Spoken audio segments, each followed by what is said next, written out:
भूगोल के 35 महत्वपूर्ण प्रश्न जो हर साल क्लास 12 वाले बच्चे के एग्जाम में पूछे जाते हैं। देखो बाबू, जितने भी आर्ट्स वाले बच्चे हैं इस वीडियो को शुरू से अंत तक जरूर देखेंगे जिनका भूगोल होगा। देखो, भूगोल को लगभग 35 महत्वपूर्ण प्रश्नों की मैं चर्चा करने वाला हूं, जिसको लिख कर आप नोट्स तैयार कर लेंगे, क्योंकि बहुत ही इंपॉर्टेंट है आपके एग्जाम के नजरिए से। सबसे पहली बात, यदि वीडियो क्वालिटी फ्रेश नहीं आ रही हो तो 720 पर करके देखेंगे, एकदम क्वालिटी फ्रेश आएगी। ठीक है, देखिए यहाँ पर सबसे पहला क्वेश्चन क्या है भूगोल का। सबसे पहला क्वेश्चन आपका बाबू है कि विश्व का सबसे लंबा झील जल मार्ग कौन है। यानी विश्व का बताना, विश्व का, सिर्फ अपने देश की बात नहीं, पूरे विश्व की बात करें कि विश्व में सबसे बड़ा जो लंबा झील जल मार्ग है, झील से जल का मार्ग निकला हुआ है, वो बताना है कौन सा है। तो वो है डेन्यूब जल मार्ग। कौन सा है? डेन्यूब। इसको लिख कर नोट्स बना लीजिएगा, बढ़िया रहेगा, क्योंकि वेरी इंपॉर्टेंट क्वेश्चन है ये, जिसमें पहला क्वेश्चन है विश्व का सबसे लंबा झील जल मार्ग यानी झील से जो जल का मार्ग निकला है, बताना कि विश्व में कहाँ है सबसे लंबा वो झील मार्ग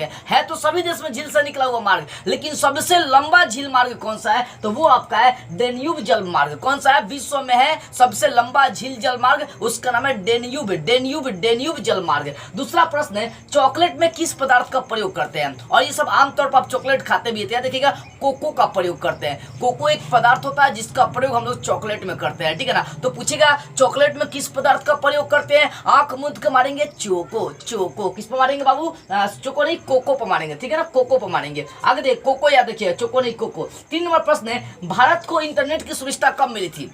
देखो, भारत को इंटरनेट की सुविधा कब मिली थी, यानी इंटरनेट चलाने की सुविधाएं कब से आई थी, तो 1998 ईस्वी से भारत को इंटरनेट की सुविधा मिली थी, नेट की सुविधाएं मिलना चालू हो गई, ठीक है ना। तो भारत को नेट की सुविधाएं, इंटरनेट की सुविधाएं कब से मिलना चालू हो गया, कब से मिली पहली बार, तो 1998 ईस्वी में, मतलब 2000 आने से 2 साल पहले 1998 में। अगला प्रश्न है, मोहाली सॉफ्टवेयर तकनीकी पार्क कहाँ है। जो मोहाली सॉफ्टवेयर है, सॉफ्टवेयर का मतलब समझते हैं एप्लीकेशन को होता है, तो बताने कि मोहाली सॉफ्टवेयर तकनीकी पार्क कहां पर है। देखो, 2 क्वेश्चन आपका यहां पर आएगा, एगो मणिपाल सॉफ्टवेयर तकनीकी पार्क, ये आपका मोहाली सॉफ्टवेयर तकनीकी पार्क। तो ये जो मोहाली सॉफ्टवेयर तकनीकी पार्क है, ये आपका हिमाचल प्रदेश में हिमाचल प्रदेश में पड़ता है। कहां पड़ता है? हिमाचल प्रदेश में। मोहाली सॉफ्टवेयर तकनीकी पार्क कहां है, तो हिमाचल प्रदेश में। लेकिन अगर यही पूछेगा मणिपाल सॉफ्टवेयर तकनीकी पार्क क्या है, तो सिक्किम में। कहां पर है? सिक्किम में। ये क्वेश्चन आगे लिखा भी 20 नंबर देख सकते हैं, मणिपाल सॉफ्टवेयर तकनीकी पार्क कहां पर है, तो सिक्किम में है, ठीक है। आगे देखिए, 5वां प्रश्न आपका कि विजयनगर इस्पात केंद्र कहां पर है, किस राज्य में। विजयनगर इस्पात मतलब लोहे, इसका केंद्र कहां पर है, तो इसका केंद्र अपने इंडिया में आंध्र प्रदेश में है। कहां पर बाबू? आंध्र प्रदेश में। 6वां प्रश्न है, दुर्गा लौह अयस्क क्षेत्र कहां पर है। दुर्गा लौह अयस्क क्षेत्र कहां पर है, यानी लोहे का क्षेत्र सबसे ज्यादा कहां मिलता है अपने इंडिया में, वो छत्तीसगढ़ है। तो दुर्गा नाम भी दे दिया कि दुर्गा लौह अयस्क क्षेत्र कहां पर है, तो बाबू याद रखिएगा छत्तीसगढ़ में। जो प्रश्न बता रहा हूं उसको लिख कर नोट्स तैयार कर लेंगे, क्योंकि यहां से 100% क्वेश्चन आपके एग्जाम में लड़ेंगे। 7वां प्रश्न देखिए, विश्व का सबसे बड़ा तृतीय क्रियाकलाप क्या है। मतलब विश्व जो है ना, सबसे बड़ा उनके लिए काम करने का कौन सा माध्यम है, तो खनन है। खनन का मतलब खुदाई करने वाला, क्योंकि खुदाई करके ही बहुत सारी चीजें आजकल धरती से निकाली जा रही है, और पूरी दुनिया, पूरा विश्व इसी पर ज्यादातर जोर देने का काम कर रहा है। ये तीसरा क्रियाकलाप है, तृतीय क्रियाकलाप है, देखिएगा। तो क्वेश्चन करेगा विश्व का सबसे बड़ा तृतीय क्रियाकलाप कौन है, तो खनन है। कौन है? खनन मतलब खुदाई। आगे देखिए, मसाई क्या है। कई बार क्वेश्चन पूछता है मसाई क्या है, एक जाति है, एक उपज है, कृषि है, या जनजाति है, बताना क्या है। तो याद रखना बाबू, मसाई जो है ना एक जनजाति है। क्या है? जाति नहीं, वो जनजाति है। आगे प्रश्न 9 नंबर है, कालाहारी। ध्यान से वीडियो क्वालिटी फ्रेश करके देखिएगा पूरा, ठीक है ना। देखो, 9वां नंबर प्रश्न है, कालाहारी मरुस्थल में कौन सा जनजाति निवास करते हैं। जो कालाहारी मरुस्थल होता है, मतलब मरुस्थल का मतलब समझते हैं जहाँ पर पानी की कमी होगी, मतलब जहाँ पूरा बालू ही बालू होगा, रेत ही रेत होगा, समझ में ना। तो कालाहारी मरुस्थल जो होता है एरिया, बताने कि वहाँ पर किस जाति के लोग, किस जनजाति के लोग निवास करते हैं, तो वो कालाहारी जो मरुस्थल होता है वहाँ पर बुशमैन जनजाति के लोग निवास करते हैं। किन सा? बुशमैन एक जनजाति आता है, यही लोग क्या करते हैं, कालाहारी मरुस्थल में निवास करते हैं। 10वां प्रश्न है, नौ निश्चयवाद के प्रवर्तक कौन थे। देखो नौ निश्चयवाद के जो प्रवर्तक है वो रेट जेल है। और याद देखिए मानव भूगोल का पिता जनक, इन्हीं को कहा जाता है रेट जेल को। क्वेश्चन बहुत सिंपल सा है, देखो भूगोल का पहला चैप्टर से आपको मानव भूगोल है, ठीक है ना। तो मानव भूगोल का पिता चाहे मानव भूगोल का जनक किनको कहते हैं, रेट जेल को कहते हैं। और इन्होंने ही नौ निश्चयवाद का मतलब प्रवर्तक बने, मतलब यही नौ निश्चयवाद के प्रवर्तक बने थे, ठीक है ना। तो नौ निश्चयवाद के प्रवर्तक कौन है, रेट जेल ही है। अब पूछेगा मानव भूगोल का जनक कौन है, तो रेट जेल ही है, ठीक है। आगे देखिए 11वां प्रश्न आपका है कि भारत में गेहूं उत्पादन में अग्रणी राज्य, सबसे आगे वाला राज्य कौन सा है, कि सबसे ज्यादा गेहूं उत्पादन करने का काम कौन करता है, वो आपका है पंजाब। कौन सा बाबू, पंजाब सबसे ज्यादा गेहूं उत्पादन करता है। आगे देखिए अंकलेश्वर क्षेत्र कहाँ पर है, तो अंकलेश्वर क्षेत्र पीएम जी कहाँ पर, यानी मोदी जी कहाँ के रहने वाले, वहीं पर है, गुजरात में, ठीक है ना। तो अंकलेश्वर क्षेत्र याद देखिए कहाँ पर है, गुजरात। कहाँ पर, गुजरात पर। अंकलेश्वर क्षेत्र कहाँ है, गुजरात में, ठीक है। 13वां नंबर प्रश्न देखी जाए, रावत भाटा। देखो रावत भाटा परमाणु ऊर्जा संयंत्र कहाँ पर है, किस राज्य में, रावत भाटा ऊर्जा संयंत्र, परमाणु ऊर्जा संयंत्र कहाँ पर है, तो वो है आपका राजस्थान में। कहाँ है बाबू, राजस्थान में। फिर से समझिए, रावत भट्टा परमाणु ऊर्जा संयंत्र कहाँ पर है, राजस्थान में। कहाँ पर, राजस्थान में, ठीक है ना। आगे देखिए 14 नंबर प्रश्न। देखो 14 नंबर प्रश्न क्या है कि प्रतिकर्ष और उत्कर्ष कारक जो है ना किसके लिए उत्तरदायी है, ये बताना। देखो प्रतिकर्ष और जो उत्कर्ष होते हैं ये भू निम्नीकरण के लिए उत्तरदायी है, मतलब भूमि में अनाज कम उत्पन्न होना, पानी नहीं आना, सुखार हो जाना, कहने का शरीर से बंजर पड़ जाना। तो जो प्रतिकर्ष होते हैं, जो उत्कर्ष होते हैं, ये कारक किसके लिए उत्तरदायी है, तो भू निम्नीकरण के लिए उत्तरदायी है। याद रखें किसके लिए उत्तरदायी है, भू निम्नीकरण के लिए उत्तरदायी है। 15 नंबर प्रश्न आप देखिए, 15 नंबर आपका प्रश्न दिया है बाबू कि किस पर्वत पर ऊटी पर्यटक केंद्र स्थित है। कितना मजेदार क्वेश्चन है। पर्वत के ऊपर घूमने वाला पर्यटक बना दिया गया कि लोग आएंगे घूमेंगे, तो बताना किस पर्वत पर ऊटी पर्यटक केंद्र स्थित है, तो आपका विंध्य पर्वत है। विंध्य पर्वत के ऊपर ऊटी पर्यटक पार्क बना दिया गया, लोग वहां पर आकर घूमने का काम करते हैं, ठीक है, विंध्य पर्वत। तो किस पर्वत पर ऊटी पर्यटक केंद्र है, तो विंध्य पर्वत है। 16 नंबर प्रश्न देखिए बाबू, जल अभाव वाले क्षेत्रों में किस प्रकार की बस्ती है, मतलब बस्ती रहती है, जहाँ जल नहीं होती है, जहाँ जल की अभाव होती है, वहां पर किस प्रकार के बस्ती रहने का काम करती है। बस्ती का मतलब समझते ना, बाहर से लोग आए, जैसे बस्ती का विकास कैसे हुआ, कस्बा का विकास कैसे, बाहर से कोई लोग आए आकर रहने लगे तो एक छोटा मोटा रूम लेकर रहेंगे, ठीक है ना। तो जहां पर जल की अभाव होती है वहां पर गांव, पंचायत ये सब नहीं बसते, वहां पर सिर्फ क्या होता है, कस्बा बसता है। क्या बसता है, कस्बा। क्या बोलेंगे, कस्बा, ठीक है ना, कस्बा, ठीक है ना।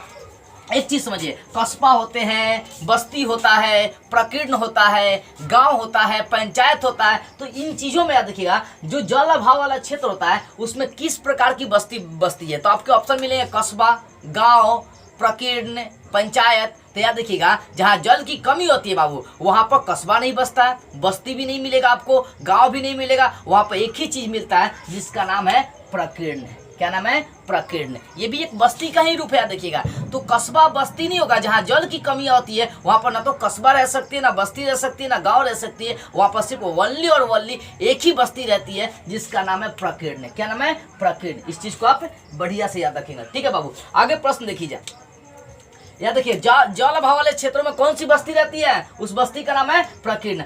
17वां नंबर प्रश्न आपका है, ब्राजील कॉफी बागान को क्या कहते हैं, जो ब्राजील की कॉफी बागान है उसको क्या कहते हैं, तो उसको लदांग कहते हैं। क्या कहते हैं बाबू, लदांग कहते हैं। क्या कहते हैं, लदांग। जो ब्राजील की कॉफी बागान है उसको क्या कहते हैं, लदांग कहते हैं। 18 नंबर प्रश्न आपको दिया है, बिस्कुट उद्योग किस प्रकार के उद्योग क्षेत्र में आता है, जो बिस्कुट का जो कंपनियां है, जो उद्योग क्षेत्र है वो किस प्रकार के उद्योग क्षेत्र में आता है, तो उपभोक्ता में, मतलब खाने वाले में आता है, तो उसको बोल सकते हैं उपभोक्ता उद्योग क्षेत्र। इसका आंसर हो जाएगा उपभोक्ता, ठीक है। 19 नंबर प्रश्न देखिए जाए, बालाघाट मैग्नीज क्षेत्र कहाँ है, बताना है कि जो बालाघाट मैग्नीज क्षेत्र है, मैग्नीज का सूत्र Mn होता है, ठीक है ना। तो बालाघाट मैग्नीज क्षेत्र कहाँ पर स्थित है, वो छत्तीसगढ़ में है। कहाँ बाबू, छत्तीसगढ़ में। कहाँ है, छत्तीसगढ़ में। कहाँ पर है, छत्तीसगढ़ में। अगला 20 नंबर प्रश्न देखी जाए, अभी तो बताए भी थे, जैसे अभी बताए थे आपको मोहाली सॉफ्टवेयर तकनीकी पार्क कहाँ पर है, तो आपने जवाब दिया हिमाचल प्रदेश में। उसी प्रकार से मणिपाल सॉफ्टवेयर तकनीकी पार्क कहाँ पर है, तो ये आपका सिक्किम में है। कहाँ पर है बाबू, सिक्किम में है। 21 नंबर प्रश्न है, मानव भूगोल का जनक। अभी तो बताते हैं नौ निश्चयवाद का प्रवर्तक कौन, तो रैटजेल है। उसी प्रकार से मानव भूगोल का जनक भी कौन है,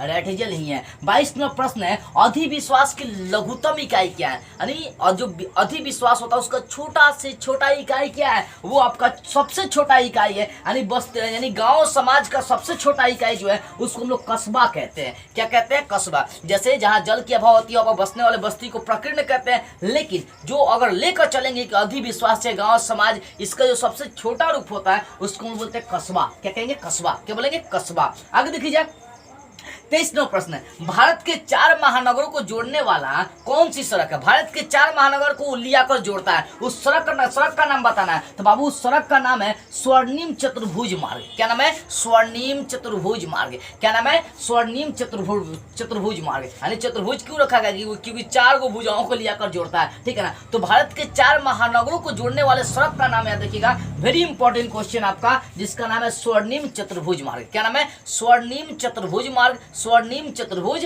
मार्ग। आगे 24 नंबर जो प्रश्न है बोले दो देशों के मध्य जो व्यापार होता है वो क्या कहलाता है, आप ही बताइए। जब दो देश एक दूसरे के लिए क्या करेंगे, सामानों का आदान प्रदान कर रहे हैं, ठीक है ना, तो उसको हम बोलते हैं अंतर्राष्ट्रीय व्यापार, ठीक है ना। राष्ट्रीय व्यापार कब होती है, जो अपने ही देश का व्यापार हो, लेकिन अंतर्राष्ट्रीय व्यापार दूसरे देश से आदान प्रदान आप कर रहे हैं, तो दो देशों के मध्य जो व्यापार होता है उसको हम बोलते हैं अंतर्राष्ट्रीय व्यापार। आगे 25 नंबर प्रश्न है रबी फसल बताना किस ऋतु में बोई जाती है। अब आप ही बताइए किस ऋतु में, गर्मी ऋतु में या सर्दी ऋतु में, सर्दी को शीत ऋतु कहते हैं, ठीक है ना। तो जो रबी का फसल होता है वो शीत ऋतु में मतलब ठंडी के मौसम में बोई जाती है, याद रखी जाएगी, ठीक है। आगे देखिए जा बताना है कि मेगा नगर की जनसंख्या कितनी होती है, जिस नगर को मेगा कहा गया तो बताना उसकी जनसंख्या कितनी होती है। तो सिंपल से याद रखेंगे जो मेगा नगर होता है उसकी जनसंख्या कम से कम 50 लाख से कम होना चाहिए। कितने, 50 लाख से कम। जिस एरिया का जनसंख्या, जिस नगर का जनसंख्या 50 लाख से कम है उसको क्या बोलेंगे, मेगा नगर। आगे 27 नंबर प्रश्न है फरीदाबाद किस राज्य का शहर है। फरीदाबाद बताना किस राज्य का शहर है, तो उस राज्य का नाम है हरियाणा। क्या नाम है, हरियाणा। तो कई बार क्वेश्चन करता है फरीदाबाद किस राज्य का शहर है, तो आंख मूंद के मारेंगे हरियाणा। आगे देखिए गेहूं की खेती के लिए आदर्श तापमान यानी अच्छा तापमान कौन सा है। गेहूं का खेती आप बोल रहे हैं तो बाबू उसके लिए कम से कम अच्छा तापमान क्या होना चाहिए, और वो तापमान चले तो अच्छा गेहूं उत्पादन हो सकता है। तो उसका टेम्परेचर का नाम है 20 से 30 डिग्री सेल्सियस अगर टेम्परेचर रह रही है तो अच्छे गेहूं का निर्माण होगा। यानी गेहूं की खेती के लिए आदर्श तापमान 20 से 30 डिग्री सेल्सियस होती है। आगे 29 नंबर प्रश्न है सरदार सरोवर परियोजना किस नदी पर स्थित है। जो सरदार सरोवर परियोजना है वो किस नदी पर स्थित है, तो आपको बचपन से ही पढ़ते आ रहे हैं, नर्मदा नदी नर्मदा नदी नर्मदा नदी। यानी सरदार सरोवर जो परियोजना है वो कहाँ स्थित है, किस नदी पर स्थित है, उस नदी का नाम है नर्मदा नदी। क्या नाम है बाबू, नर्मदा नदी, ठीक है। आगे 30 नंबर प्रश्न है बाबा बुदन पहाड़ी कहाँ है। बताना है कि बाबा बुदन जो पहाड़ी वो कहाँ पर है, तो बाबा बुदन पहाड़ी उड़ीसा में है। कहाँ है, उड़ीसा में। आगे 31 नंबर प्रश्न देखी जाए तमिलनाडु का मैनचेस्टर कौन सा शहर कहा जाता है, या कई बार क्वेश्चन ऐसे भी किया है कि कौन सा शहर तमिलनाडु का मैनचेस्टर कहा जाता है। उस शहर का नाम बताइए जिसको तमिलनाडु का मैनचेस्टर कहते हैं, तो उस शहर का नाम है बाबू सलेम। क्या नाम है, सलेम। क्या नाम है बाबू, सलेम। सलेम तमिलनाडु का एक ऐसा शहर है जिसको तमिलनाडु का मैनचेस्टर कहते हैं। आगे देखिए 32 नंबर प्रश्न है देखो संदेशों का आदान प्रदान क्या होता है। मान लीजिए मेरा संदेश किसी और के पास गया और किसी और का संदेश मेरे पास आ गया, तो आजकल उस संदेशों का आदान प्रदान क्या है, दूर संचार के माध्यम से हो रही है, मोबाइल के माध्यम से, इंटरनेट के माध्यम से, गूगल के माध्यम से। तो ये सब क्या एक दूर संचार है। तो संदेशों का जो आदान प्रदान होता है वो क्या कहलाता है, दूर संचार। क्या कहलाएगा, दूर संचार। क्या कहलाएगा बाबू, दूर संचार। क्या कहलाएगा, दूर संचार, ठीक है। अब अगला प्रश्न देखिए जा 33 नंबर प्रश्न आपका क्या दिया है। 33 नंबर प्रश्न हमको दिया चावल या धान की खेती किससे संबंधित है, किस कृषि से संबंधित है। देखो चावल या धान, क्योंकि धान से ही चावल बनता है, ठीक है ना। तो चावल या धान की खेती किससे संबंधित है, तो गहन निर्वाहन खेती से संबंधित है। इसमें गहन मतलब क्या, डूबना भी करना पड़ता है, मेहनत ज्यादा करना पड़ता है, ठीक है ना। इसलिए चावल या धान की जो खेती वो किससे संबंधित है, तो गहन निर्वाहन कृषि से संबंधित है। किससे संबंधित है, गहन निर्वाहन कृषि से संबंधित है। आगे 34 नंबर प्रश्न कीजिए क्या है, भारत के अंतर्राष्ट्रीय व्यापार में किस महादेश का महत्वपूर्ण योगदान है। यानी भारत का जो अंतर्राष्ट्रीय व्यापार है, किस महादेश का बताना है कि सबसे ज्यादा योगदान है। तो याद देखिए भारत का जो सामानों का आदान प्रदान है, ठीक है ना, इसमें सबसे ज्यादा यूरोप का महत्वपूर्ण भूमिका है, क्योंकि हम लोग का शुरू से कभी हाथी का दांत, कभी चंदन की लकड़ी, कभी बंदर का आदान प्रदान होते रहा, आयात निर्यात होते रहा। तो कहने का सीधा सा मतलब है कि भारत का अंतर्राष्ट्रीय व्यापार में किस महादेश का, देश का नहीं, किस महादेश का महत्वपूर्ण योगदान है, तो उस महत्वपूर्ण योगदान में उस महादेश का नाम है यूरोप। क्या नाम है? यूरोप। और सबसे अंतिम क्वेश्चन 35 नंबर, बोले किस वस्तु का निर्यात उदारीकरण के बाद बढ़ा। देखो आजकल जो आप कोई भी अगर डिग्री हासिल करे ना बाबू, तो एक समझिए है कि वो आपका व्यवसाय है, ठीक है ना। अपने इंडिया की जानते खासियत क्या है, हम लोग का इंडिया चाहे तो चीन से भी आगे जा सकता है, क्योंकि जब हम लोग का चीन से युद्ध हुआ था 1962 के बाद, तो उसके बाद भी चीन का कंडीशन बहुत दयनीय था, ठीक है ना। हम लोग का अच्छा था, लेकिन आज चीन हर मामले में आ गया। क्यों पता है? क्योंकि हम लोग को जो इंडिया का नेता है ना, वो वैज्ञानिकों को कम वैल्यू देते हैं और नेताओं को ज्यादा वैल्यू देने का काम करते हैं। तो कहीं ना कहीं पिछड़ने का ये कारण है। देखो तो उदारीकरण, सिंपली क्वेश्चन समझिएगा, किस वस्तु का निर्यात उदारीकरण के बाद बढ़ा था, उसका नाम था इंजीनियरिंग, ठीक है ना। यानी इंजीनियरिंग, जो इंजीनियरिंग करने का काम कर रहे थे लोग, वो दूसरे देश में जाकर क्या करते हैं, नौकरी करते हैं। अपने देश में इनकम प्रति पर कैपिटा जो इनकम है ना, बहुत कम है ना, बहुत कम। वही लोग दूसरे देश में क्यों जाते हैं, विदेश क्यों जाते हैं, अमेरिका क्यों जाते हैं, सऊदी अरब क्यों जाते हैं। कहने का सीधा सा ये मतलब है कि बाबू देखो, पर कैपिटा जो इनकम है, जो प्रति व्यक्ति आय, वो बहुत कम है अपने इंडिया का। इंडिया में अगर राज्य का आते हैं तो वो राज्य आपका बिहार है, या तो पर कैपिटा इनकम बहुत ज्यादा कम है। तो किस वस्तु का निर्यात, निर्यात का देखो, आयात का मतलब आना, निर्यात का मतलब बेचना, तो बता रहा है किस वस्तु को बेचा जाना शुरू हो गया था, तो वो था इंजीनियरिंग। यानी इंजीनियर लोग को भी बेचना शुरू हो गया था। अमेरिका देखिएगा, जब हम अपने देश में कोई वैज्ञानिक होता है ना, कोई नई वैज्ञानिक आता है अपने देश में, तो कहीं ना कहीं हम लोग इंडिया वाले क्या करते हैं, उसको रेस्पेक्ट नहीं देते, वैल्यू नहीं देते, इज्जत नहीं देते। लेकिन वो जब दूसरे देश में जाता है तो बाबू बहुत कुछ कर देता है। अपने देश के ही बहुत सारे वैज्ञानिक दूसरे देश में जाकर नई नई आविष्कार किए, जिस कारण से सब देश आ गया। अमेरिका क्यों आ गया, चीन क्यों आ गया, जापान क्यों आ गया, रूस क्यों आ गया, इसके पीछे का रीजन है ये। जिस दिन हम लोग वैज्ञानिकों को वैल्यू देना शुरू करेंगे, टीचरों को वैल्यू देना शुरू करेंगे, डॉक्टरों को वैल्यू देना शुरू करेंगे, उस दिन से इंडिया इंडिया हो जाएगी, ठीक है ना। तो किस वस्तु का निर्यात उदारीकरण के बाद बढ़ा था, उसका नाम था इंजीनियरिंग। यानी इसका भी निर्यात होना शुरू हो गया, इंजीनियरिंग का भी निर्यात होना चालू हो गया। तो इस तरह से आपका 35 गो भूगोल का इंपॉर्टेंट प्रश्न रहा। कितना? 35 गो भूगोल का बाबू इंपॉर्टेंट प्रश्न है। एक बार इसका स्क्रीनशॉट ले लीजिए और इसका नोट्स तैयार कर लीजिएगा, क्योंकि आपके एग्जाम में थोड़ा सा नहीं 100% आएंगे और 100% ही आपके एग्जाम में लड़ जाएगा। इसलिए कहना चाहूंगा बाबू, इसका नोट्स जरूर तैयार करिएगा और आपके लिए काफी मेहनत करी जा रही है। तो एक तो आपका फर्ज बनता है लाइक कमेंट शेयर का। जय हिंद।